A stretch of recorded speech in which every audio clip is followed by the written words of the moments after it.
They mocked him long before the first stone was ever moved. Not with cruelty at first, but with that soft, dismissive laughter people use when they believe reality will eventually correct someone for them. "A waterfall cabin," he said. "Not nearby. Not overlooking it from a safe distance. Built into the mountain where the water crashed down with relentless force." The idea sounded less like a plan and more like a provocation. Men with folded arms shook their heads. Women raised their eyebrows and smiled politely. Someone muttered that grief makes people strange, though no one said it to his face. He didn't argue. He had learned years ago that some visions lose strength when explained too early. The mountain had never asked him to justify himself, and he trusted it more than people who thought safety was the same thing as wisdom. The waterfall had been there long before maps gave it a name. Snowmelt from a high ridge fed it every spring, and in winter it froze into jagged columns of ice that looked like the ribs of something ancient. Tourists came in summer, took photos, and left before dusk. Locals avoided it after storms.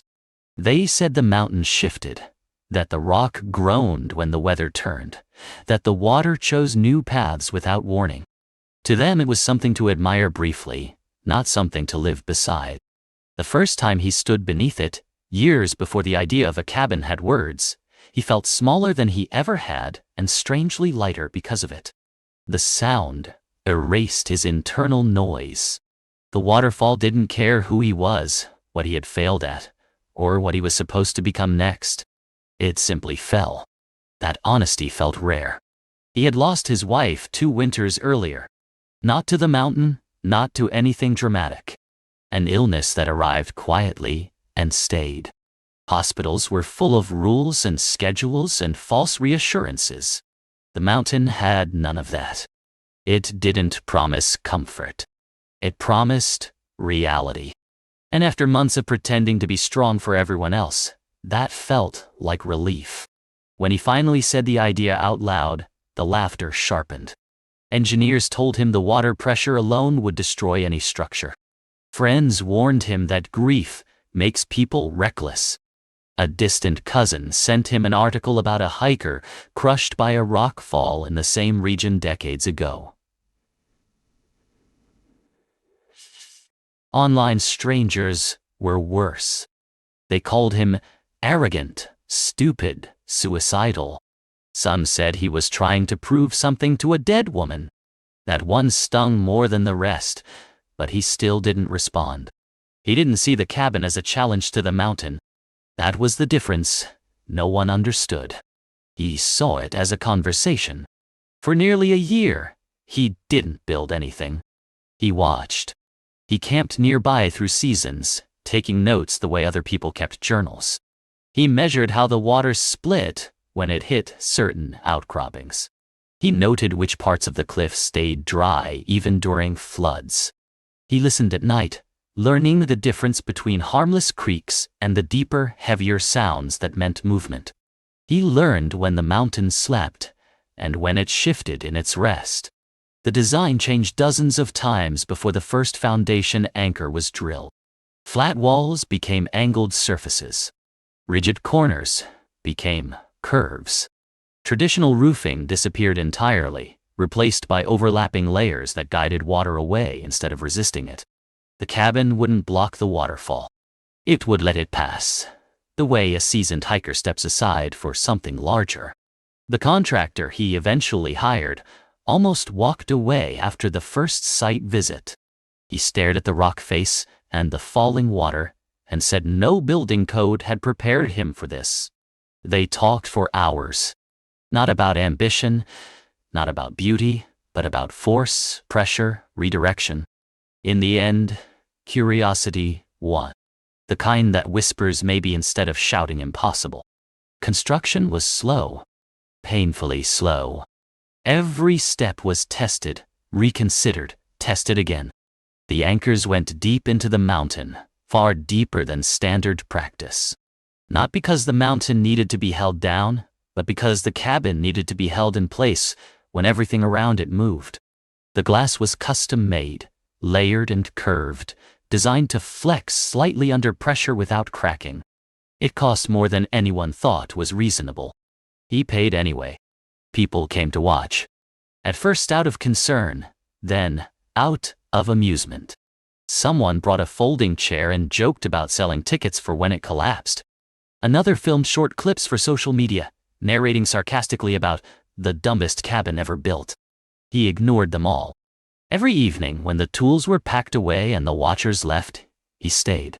Sitting on a rock, listening to the water, checking for changes. The mountain never mocked him back. When the cabin was finished, it didn't look heroic. It didn't tower or dominate. It looked almost shy, tucked into the stone as if it had always been there. From a distance, you could miss it entirely. The waterfall did most of the talking. The first night inside, he barely slept. Not because of fear, but because the sound was total. It wasn't noise. It was presence. The walls vibrated gently, like a living thing breathing. The glass shimmered with moving patterns of light and shadow. He lay on the floor, not trusting the bed yet, and felt something inside him loosen that had been tight for years. Winter came early that year. The kind of winter that makes people cancel plans and stock up without knowing exactly why. Snow fell heavy and wet, clinging to trees until branches snapped under the weight. The waterfall thickened, its rhythm changing, its voice deeper. Locals started checking weather reports more often. Messages came in. Some were kind. Some weren't. He read them all and answered, none. The night the mountain turned against everyone else, the warning was subtle. No sirens. No sudden catastrophe. Just a low vibration that didn't match the usual rhythm of water. He felt it through the soles of his feet first. The waterfall surged, not higher, but harder, slamming into the rock with irregular force. The air pressure inside the cabin shifted. The mountain groaned, a sound too deep to be thunder. High above, ice that had been holding rock in place finally let go. The landslide didn't rush toward the waterfall. It cut a new path, tearing through forest and trail alike. Trees snapped. Earth rolled. Everything in its way was erased in seconds. If the cabin had been built where most people would have chosen, for the view or convenience, it would have been obliterated before he had time to stand. Inside, he stayed still. Running made no sense. Panic wouldn't help. He pressed his palm to the stone wall and felt the vibration pass through it, not violently, but decisively. The cabin shifted, just enough to absorb the movement. Water split and rejoined as designed, flowing past instead of crashing in. The glass bowed, then steadied. Somewhere far away, something massive came to rest. By dawn, the mountain looked different. Scarred. Raw dot. The trail was gone. A section of forest no longer existed. When rescue teams arrived later that day, they expected the worst. They found none. No casualties. No missing hikers. Just destruction and one impossible cabin standing exactly where it had been the night before. The footage spread fast. The same people who had laughed now watched in silence. Experts were interviewed. Some called it luck. Some called it brilliant engineering. Very few mentioned humility, though that was the real foundation. The man who built it declined interviews. He didn't want to turn the mountain into content. He stayed. Spring came, and with it, visitors who no longer mocked. Architects arrived with notebooks. Students came with questions. Hikers stood at the edge of the destroyed trail, staring at the cabin as if it were a lesson they hadn't expected to learn. He answered some questions. Others he let the waterfall answer for him.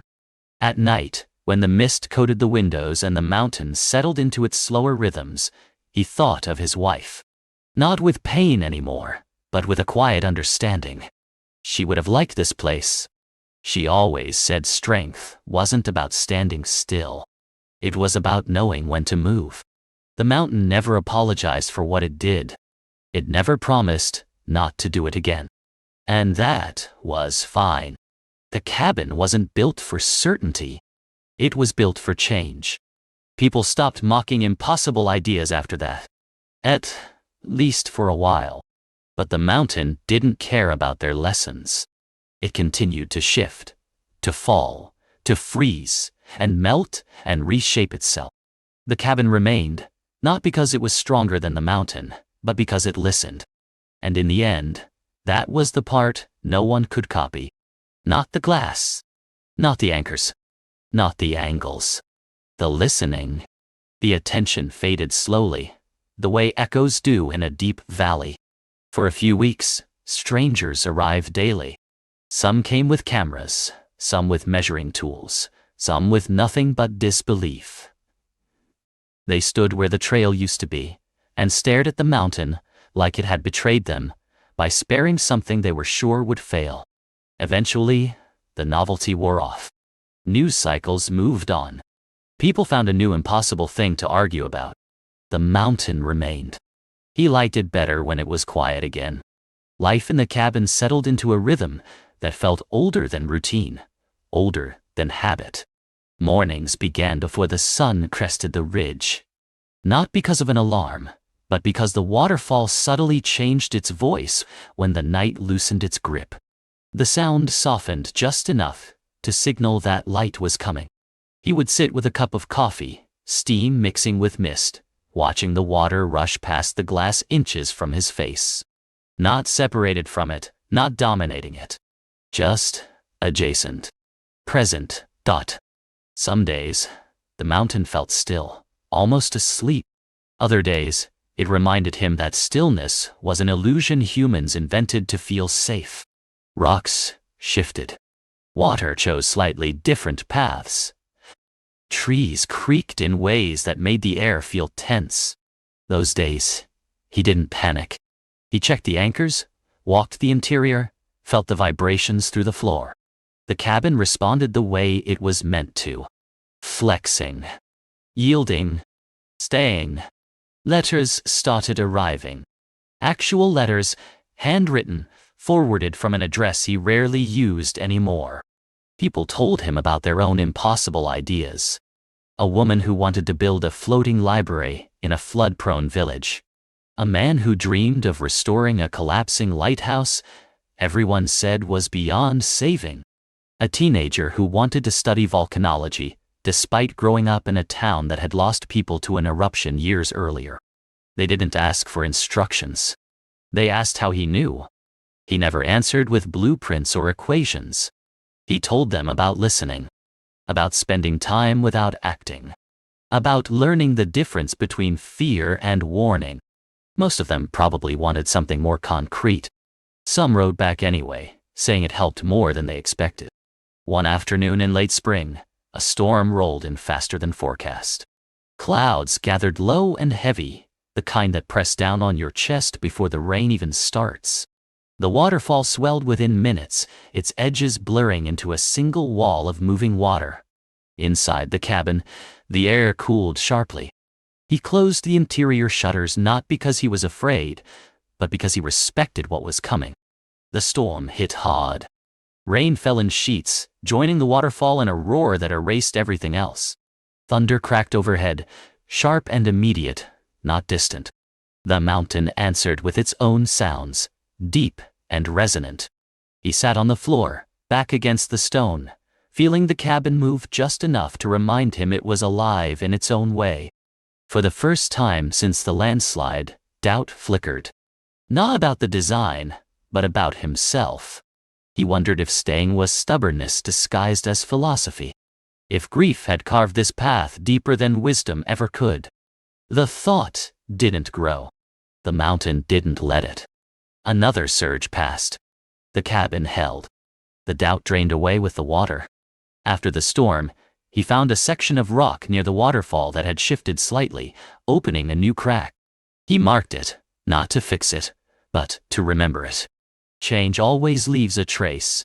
Summer brought a different kind of danger. Tourists returned, drawn by stories and images. Some ignored warnings, tried to climb closer for photos. underestimated how quickly wet stone becomes unforgiving. He didn't like playing guardian, but he did it anyway. He posted signs. He spoke to people. He turned some away when the water ran too high. A few argued. Most listened. One evening, a young couple stayed too long. The light faded faster than they expected, and the mist thickened. Panic edged into their voices when they realized the trail markers were gone. He heard them before he saw them. Fear has a particular sound. He guided them back slowly, step by careful step, showing them where to place their feet, where not to trust what looked solid. They left shaken, grateful, quieter than when they arrived. That night, he thought about how easily mockery turns into vulnerability when conditions change. The mountain didn't care who believed in it. It responded the same way regardless. As the years passed, the cabin aged the way good things do. Not by weakening, but by becoming more itself. Stone darkened. Wood smoothed under constant moisture. Metal developed a patina that told a story of seasons rather than neglect. He repaired what needed repairing, adjusted what needed adjusting. He never tried to freeze it in time. Sometimes, late at night, when the waterfall's rhythm slowed and the stars cut sharp lines through the mist, he imagined what would happen long after he was gone. The anchors would eventually corrode. The glass would cloud. The mountain would shift again. Maybe the cabin would collapse. Maybe it would be swallowed. That didn't trouble him. Nothing here was meant to last forever. It was meant to exist honestly for as long as it could. Visitors still came occasionally, quieter ones now. People who didn't ask how much it cost or how to replicate it. They asked what it felt like to live with something that could destroy you without malice. He told them it felt clarifying. When you live with that kind of truth, small fears lose their grip. One winter, harsher than the one before, the mountain tested everything again. Ice built up in places he hadn't seen it before. Water found new seams. The cabin responded, shifting its relationship to the flow, redirecting pressure in ways the original plans had only predicted. He took notes, not for improvement, but for understanding. The mountain was teaching him new sentences in a language he would never fully speak.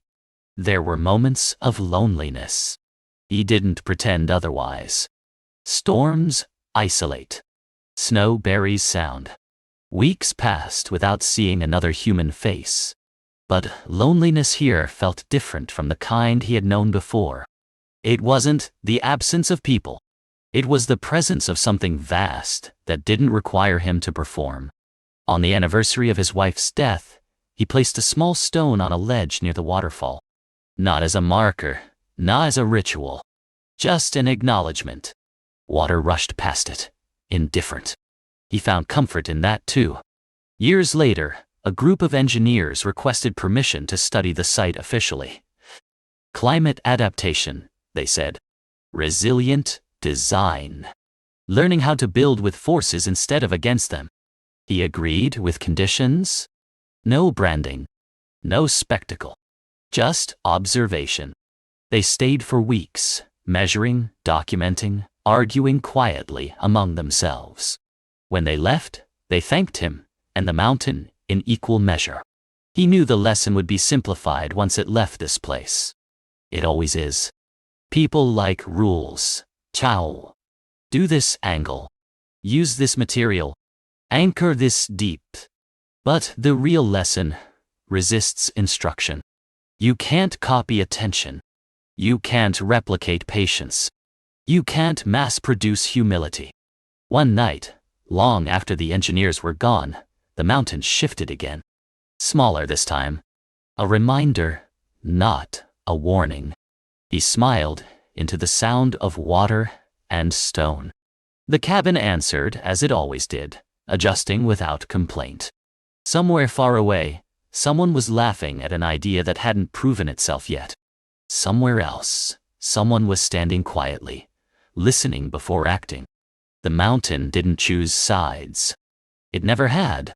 It simply waited, moving when it needed to, indifferent to mockery, unmoved by admiration. And in its shadow, a small cabin remained, not because it was impossible, but because it understood where it stood. Time did what it always does in places like this. It stopped feeling linear. Days weren't measured by calendars anymore, but by water levels, light angles, and the way the mountain sounded at night. Weeks passed without him noticing. Months stacked quietly. The world beyond the valley felt abstract, like a rumor carried by distant voices. The cabin became less of a structure and more of a presence. He stopped thinking of it as something he lived in and started thinking of it as something he lived with. When the waterfall swelled, the cabin leaned into it. When the flow thinned, the walls seemed to relax.